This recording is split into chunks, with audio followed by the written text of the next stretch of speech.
please hit that subscribe button. Hey everybody, better suited to win the Stanley Cup this season. If you are new to the channel, Washington Capitals, the Boston Bruins. Locked on and he scored! And we're live.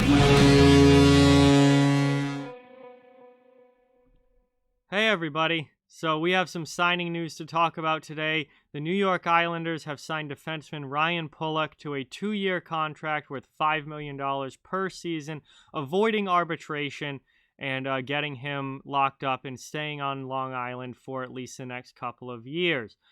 Before I fully get into things, I just ask that you please hit that subscribe button if you're new and give this video a thumbs up. Both of those help out a lot and are much appreciated. But it's funny, I just talked about the Islanders and their salary cap situation yesterday, and one of the things I was talking about was that they still had to re-sign Pulock and they still have to re-sign Matt Barzal. Well, the Pulock deal got done, and it's funny, it was $5 million per season because that's pretty much where I thought that it would be. When I talked about it yesterday, I figured Pulock would be somewhere around $5 million, and Barzal is probably going to have to be somewhere around $7 million. I'm thinking more deeply into it. I think that on a shorter-term deal, they'll be able to get Barzal to sign for less than $7 million. He'll probably be around $6.5 million per year. But still, that's not great news for the New York Islanders salary cap wise, because right now with Pulock signed, have just under $4 million left in cap space, and obviously they are not going to get Matt Barzal to sign for less than $4 million. He's a top line center. That would be absolutely ridiculous. So still not a great salary cap situation on Long Island. They still have a lot of work to do with regards to that, but they did get Pulock re-signed, which is huge for them. He's a top pair defenseman. He plays with Adam Pelech. He's got an absolute blast of a shot from the point. He's become a very important player for the Islanders and a guy that they desperately did need to re-sign. He's 26 years old. He had 10 goals and 35 points last season. He's played a top pair role for them. He's a really important player. He's a guy that they need in the lineup and need on their roster, and it's a really good deal that they got done. And, $5 million per year, I think, is a very fair contract. I think it's not like they overpaid him. He could have potentially gotten more. So there's nothing to complain about there. If you separate the Pulock deal itself from the salary cap issues, the Pulock deal itself is a very good deal. And I want to go out and say that this is a strong contract for the New York Islanders for an important player that they needed to bring back. It's just the way things are with the flat cap right now and the situation that the Islanders have gotten themselves in with long-term contracts is that they are still very, very much in a salary cap bind right now.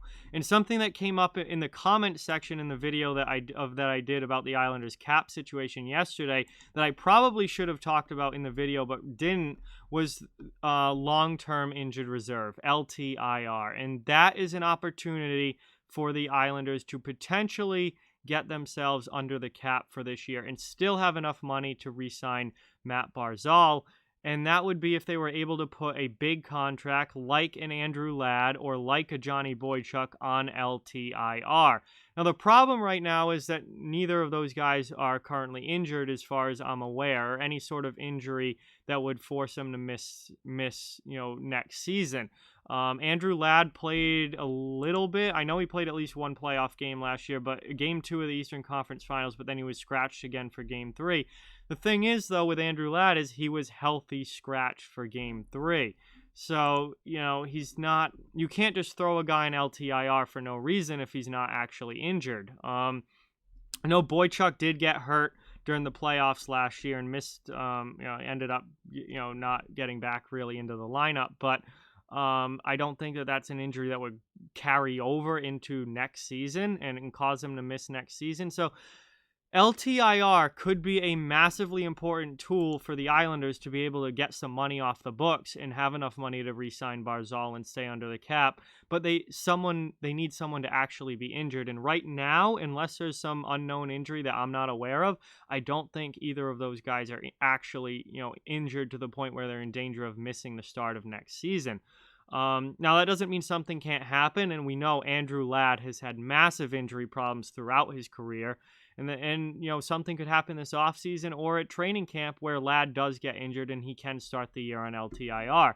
And if that's the case, then his $5.5 million cap hit just goes to IR, comes off the books, and you combine that with the almost $4 million that they already have, that they still have opened up, and that would give them around $9 million, over $9 million, over $9 million to sign Barzal, which obviously he's not going to cost $9 million, especially on a shorter term deal, and they would be fine for the salary cap for this season. So LTIR, if someone is injured and they can use it, is a great tool for the Islanders to get themselves under the cap, and it would at least get them in decent shape for this season, and they'd be okay for this season.